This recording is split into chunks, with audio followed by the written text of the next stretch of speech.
So if you've got ADHD or you know someone with ADHD and you're in those first 2 years, those didactic learning years, I mean, that's what we're talking about. You could talk about it broader into board study, into independent study. That's just sort of the approach we're taking in. Jim and I want to talk about structure building. So I think like, you know, like when I started this back in this field back in like 2004, 2005, there were certain things in the learning and just like the zeitgeist in the popular lexicon that were there and were not there. And what wasn't there was the idea of like active study, maybe emerging, but retrieval practice, active recall was not in the popular vernacular, in the popular lexicon back in 2005. Yeah. Since then, I think most learners, certainly at a higher level, are aware of this. More and more, I find that. Yeah, they've got the vocabulary, they've heard of it. It's not a big surprise. What's not out there, and what surprises me that hasn't broken through, is this idea of structure building. So you can either be a high structure builder or a low structure builder. I think learning in general, but when you get to this level, your first year, second year, med school, Pharm D, what have you, learning has to start with structure. The learner has to be able to discern structure, organizational, hierarchical, like an old school, like Roman numeral outline type thing. Right. The speed, volume, density obscures it. Yep. And probably death by PowerPoint probably helps obscure it. Oh, absolutely. PowerPoint obliterates this stuff, right? It does. So the structure gets hidden under the fat of these lectures. But the speed, volume, density, there's so much so fast. Also, it probably overwhelms some learners' ability to see structure. On test day, they're not getting tested overtly on structure. They're getting tested on the details. So consciously or subconsciously, the learner is like, I need those details. I need those details. And so they're just trying to like hoard and jam in all these details. And that's not how learning works without structure. Now, if you're a high structure builder, which most people in these professional fields are, they're going to be fine. It might be painful or it might be less painful. They can ingest hundreds, if not thousands of details, jam it into the metaphorical closet. Poof, you open it up and it's organized. Yeah. So that's what you mean by high structure builders. That's a high structure builder. Now, how about low structure builders for those of your audience that may not be familiar with that term? Yeah, and they probably aren't. Yeah. A low structure builder, they're going to take all those details. They're dropping them as they're doing it. They're going to jam them in that closet. They're going to close the closet. There's no poof. Right. They open it and the stuff just falls out in a pile, right? Like, that is a staggering difference. Now these are extreme ends of the pole here, but that's how it is. You know, go ahead. No, it's funny because when I talk to my learners, I love this idea, right, of structure building, you know, and we've talked about this before, and I think it's so on point. And, you know, the analogy I use is the jigsaw puzzle analogy, right? Okay. So, you know, a high structure builder is somebody who could take a 1,000-piece jigsaw puzzle without seeing the picture on the box, dump the pieces out, and they've got the strategy and approach to put them together and put the jigsaw puzzle together. Low structure builders, boy, you better give them that picture so they know, you know, where they're headed. What is the final goal? What are they trying to put together, right? And, you know, people understand that. They can get that. I think that's a really fantastic analogy to let anybody know what it would feel like to be a low structure builder. Exactly. Like nobody could put a 1,000-piece jigsaw puzzle together without the picture, right? But we can all imagine how impossible that would feel.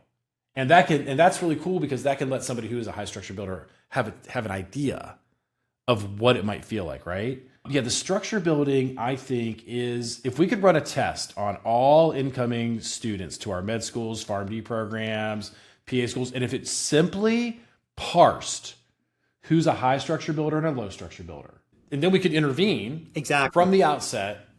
Because look, these are patterns. This is a pattern. ADHD is just a bigger pattern, and we understand like the subsets like working memory, executive dysfunction, structure building. Like, if you understand the pattern, you can build strategies to offset that. Right. It's not magic. It's purely methodological. It levels the playing field so that they can at least make their intellect and their work rate pay off. But it's gotta start with structure. And if you're a low structure builder, you're playing catch up at best. You are behind. You're not getting enough out of lecture. You're not getting enough out of the reading. Or, the other one is like Anki. Like Anki's cool. Like from a learning science perspective, I get the beauty of Anki. Distributed, interleaved, retrieval practice, active recall, right? Spaces it out, interleaves it. Fantastic, cool, love it. Why? So what's the gripe with it? No structure. Exactly. It is devoid of structure. Then why does it work? Because most people using it are high structure builders. So they jam all those details in. So this is like a high structure builder can passively sit through lecture and come out ahead. A high structure builder can use volumes and volumes of Anki and benefit, and they can learn at an early in their like learning curve. They can use practice questions early because these are all details going in that are getting organized. So here's another metaphor for it. Imagine if I put every file on my computer's desktop, every music file, every Word, PowerPoint, Keynote, I have colleagues picture, everything dumped on your desk. It's like it's a crime. It's a crime. Right. It's a crime. It's all there, but then people, and you have no search functionality. Right. It's all just dumped on there. It's there, but I can't find it. That is a low structure builder. Yep. That's how a low structure. So it's like, what good is it if it's there? Like, it's very little benefit, right? And the other thing about this that's really interesting and I think is super important is we talk about the importance of context and construct when you're learning, right? So, putting things into context. If you don't understand structure, organization, hierarchy, it's very difficult. It can be very difficult, especially when you've got professors, and as a professor, I've been guilty of this, where you've got lengthy, dense, disorganized PowerPoint presentations, and you're trying to put together seemingly disparate ideas that are really closely related. And so without that structure and understanding that structure and how the flow in organization, that can be a real challenge. And then what you end up doing is what you were saying before, like with Anki, you end up memorizing disparate facts, right? You're just memorizing facts. You don't understand how they're interconnected. They're not the hyperlinks aren't there. The relational hierarchies aren't there. Really difficult to use it clinically. Right. Plus, and it's certainly very hard on boards. Right. And plus, when you look at memory formation and schemata formation, right? That's super important, because your brain stores related information together. And if you can't put it together, it's you're able to store the information, but in a very inefficient way.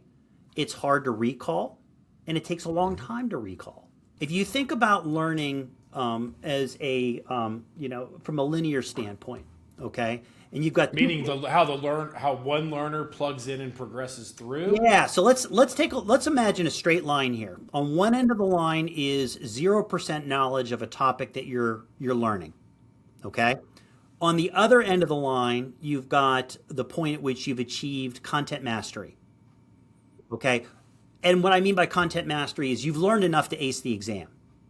Okay, right? So the big question I always ask my students and faculty that I work with, how far along do you think you get on that line after you get out of class that day? So you go into class, you have no clue what you're learning about, right? You got let's just imagine, and you don't have zero. Going in cold. You're going at zero. Yeah, you got, maybe 0.5%, maybe, but how far along that continuum do you get as soon as you leave class?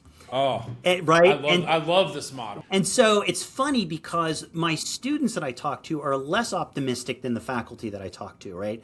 I've had answers from I'm 0%. And I mean we've all had that experience, and I'm guilty of it too as a professor.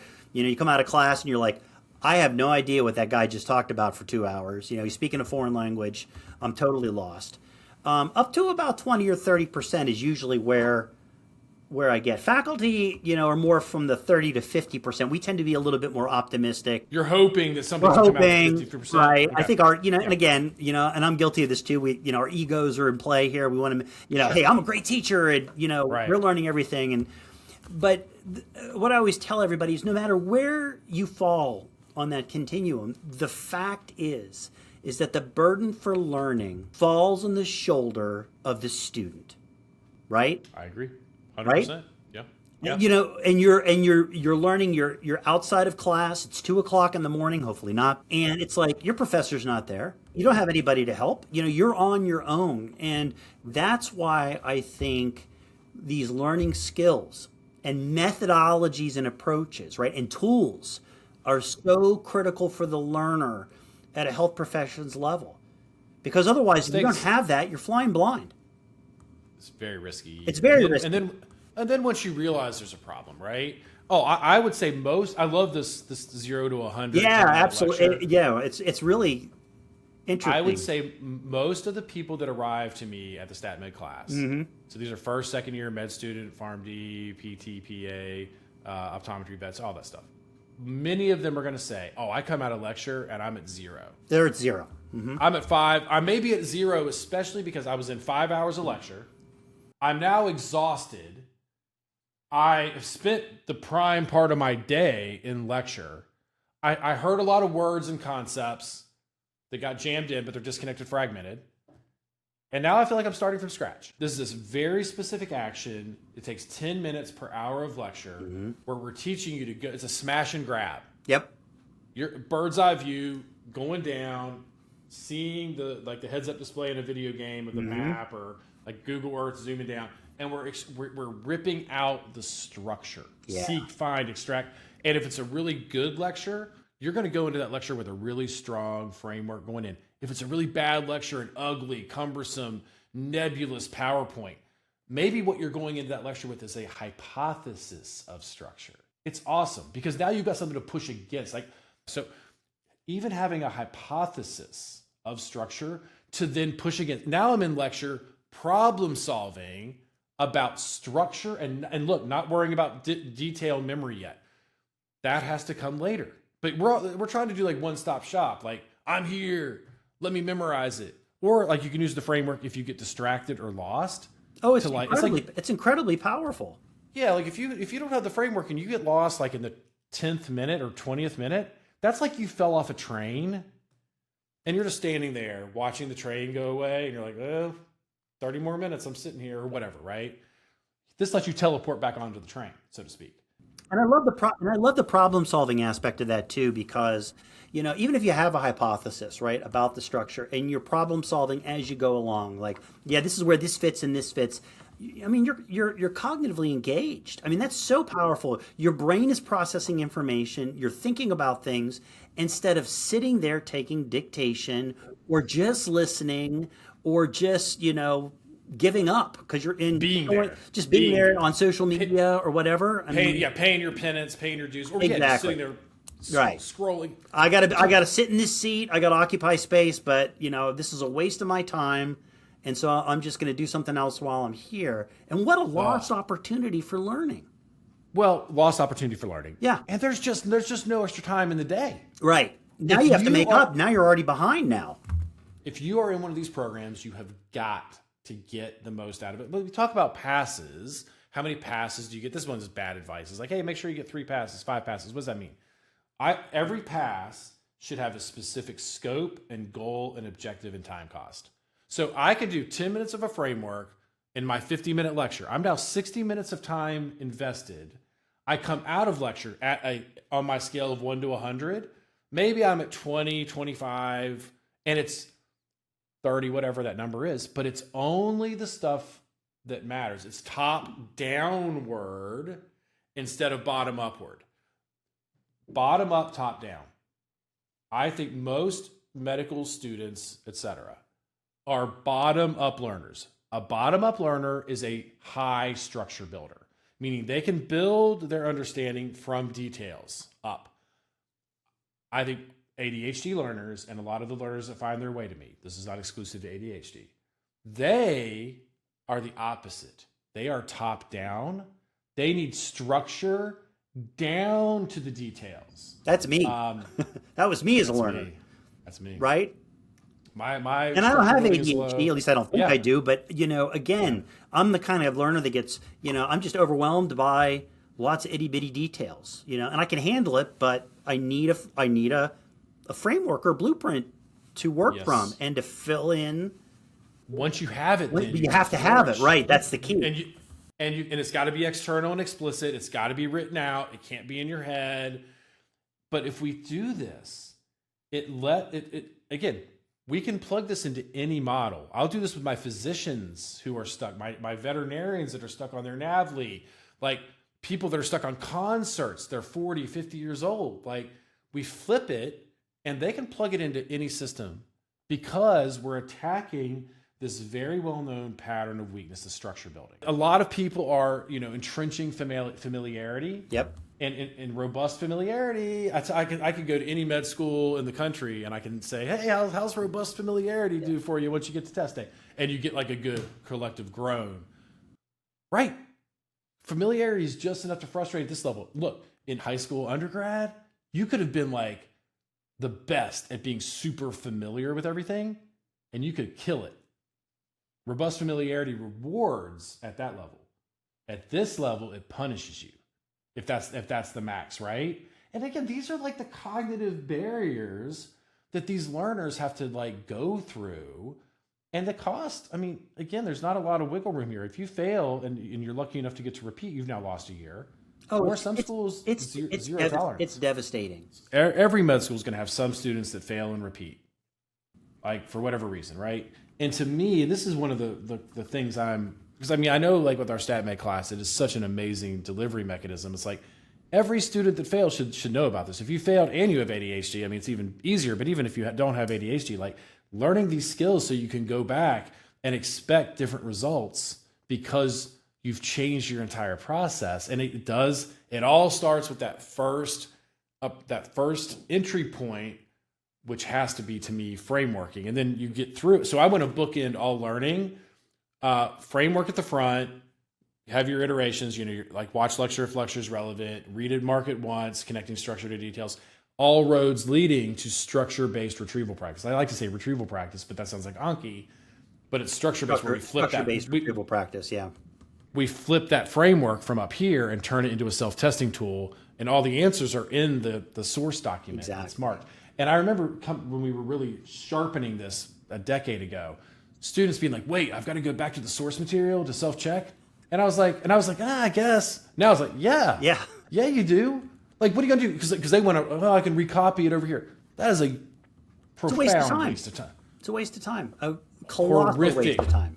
Colossal waste of time, right?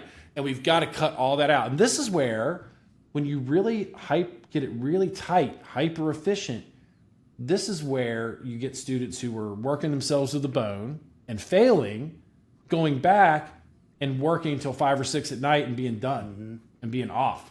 And you can't promise that with everybody, right? Some people are going to have to really commit over, depending on what's going on. Yeah. But it is real. That's great. I think that really does put a nice little pin in this idea of like learning with ADHD and the relationship to structure building and how that all plays out. So again, Jim, thank you very much for talking to me today. Thank you, Ryan. And we will carry this on in the future.